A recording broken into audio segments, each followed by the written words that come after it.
This is the SUNSEEKER X7 wireless robot lawnmower. A low, gray, all-wheel drive rover with two big front wheels, a single-powered rear wheel that does the steering, a wide top that shades its stereo cameras, and a compact 29.2 by 20.2 by 10.2-inch footprint. It weighs about 30 pounds and looks more like a purposeful yard tool than a flashy gadget. From my experience using it for 6 months, it's a strong mower with a few quirks you should know about. Key features that matter to me are wire-free navigation, real obstacle recognition, and traction that actually works on uneven turf. The X7 skips buried boundary wires and uses RTK-GNSS, which is a local base station that locks in precise satellite positioning so it knows where your lawn ends. It backs that up with VSLAM, meaning the cameras build a visual map, so when satellite signal drops under trees or near tall walls, it keeps working. There's also a LoRa radio link for long-range, low-power communication to the base. In my opinion, that mix is the reason this thing stays on task more reliably than most wireless mowers I've tried. Setup took me an afternoon, not because it's complicated, but because accuracy pays off. I placed the RTK base where it has a clear view of the sky, staked the charging dock along an edge, and then I had two choices for mapping. The AI mapping is quick if your yard is fenced or has very clear borders. I tested the manual method first. Using the app's joystick, I slowly drove the mower around my perimeter and circled obstacles I wanted it to avoid. It took me roughly 45 minutes. It's tedious, but it gave me a very clean map. If you go this route, I wish the app had a satellite strength indicator to help position the base faster. It doesn't, so there's some trial and error. Once it's set, though, it stays locked in. From my experience, the driving system is the standout. The AWD with those chunky tires just grips. The manufacturer rates it for steep slopes, and on my hilly sections it didn't flinch, even when the grass was damp. It rolls over small roots and lawn ruts without getting stuck, which has been a frequent failure point with other robotic mowers I've used. The flip side is the rear wheel steering.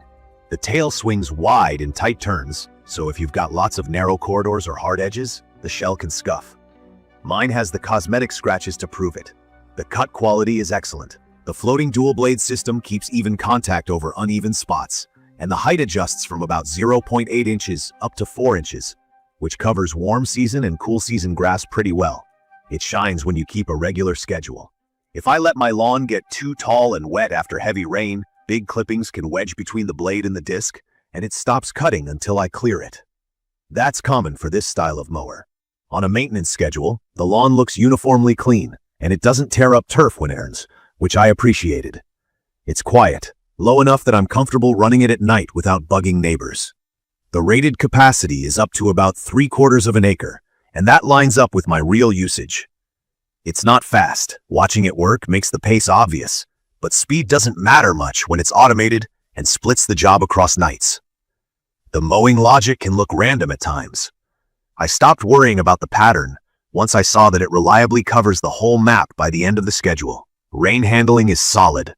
The rain sensor sends it back to the base as showers start, and the base is water resistant, so I don't babysit it. Auto recharge works as expected. I also tested power loss recovery. When I cut power to the base, it paused in place, then resumed where it left off once power came back. That's a small thing that makes a big difference if you deal with short outages. The app is where things feel less polished. It's stable and responsive, and it never crashed on me, which I appreciate. I can create zones, set different schedules, tweak the cut height, and check status easily. But the design looks dated, and some settings are buried in odd places. It gets the job done without flair.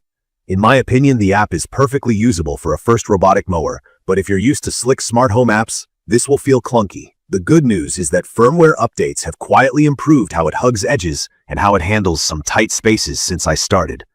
Build quality is mixed.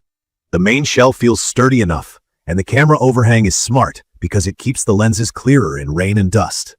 I did learn the hard way that you need to lift it from the proper handle. Grab it in the wrong spot, and the casing can pop slightly.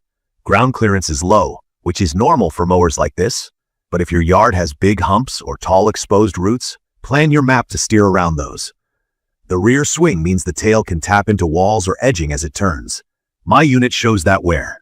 None of this affected performance, but it's worth knowing if you want your gear to stay pristine. Maintenance is refreshingly easy. The brushless motor runs quiet and should last. After a session, I tip it and hose the underside to clear clippings and dirt. The design is washable, but I avoid blasting the top panel directly. Blade checks are quick and replacements are simple. That's my entire routine. It's perfect for a medium to large yard with slopes, irregular patches, or soft, uneven ground where lightweight mowers usually get stuck. If you've got a clean, flat, rectangular lawn and you value a slick app above all, you might prefer something more polished. If your lawn includes narrow corridors, like a 6 to 7 foot squeeze between a fence and a wall, expect the X7 to pass most of the time, but occasionally hesitate or bump its tail. From my experience, the navigation stack is the real strength. When my RTK signal dipped near a tall hedgerow, the camera-based map kept it on track. Connectivity between the mower and base was consistently solid, and the return to base behavior was predictable. Those are the little reliability details that make you trust a robot outside. I'd recommend this for homeowners who want a set-it-and-forget-it workhorse and don't mind an app that feels basic.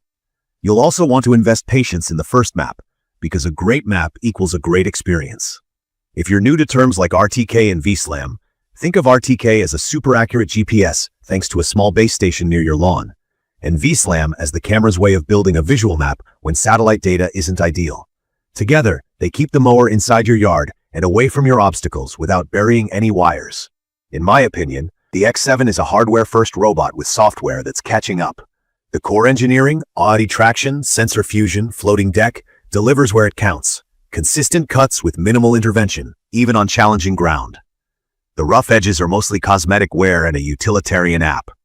That trade makes sense to me if your yard is the kind that defeats lesser mowers. In conclusion, the SUNSEEKER X7 wireless robot lawnmower has earned its spot in my routine. It's not the flashiest, and it won't impress you with a fancy interface, but it shows up, covers the map, and keeps the grass looking sharp with very little help from me. If that's the outcome you care about, it's a strong pick. I'll leave the details about the SUNSEEKER X7 wireless robot lawnmower in the comments for you to check out. See you in the next video.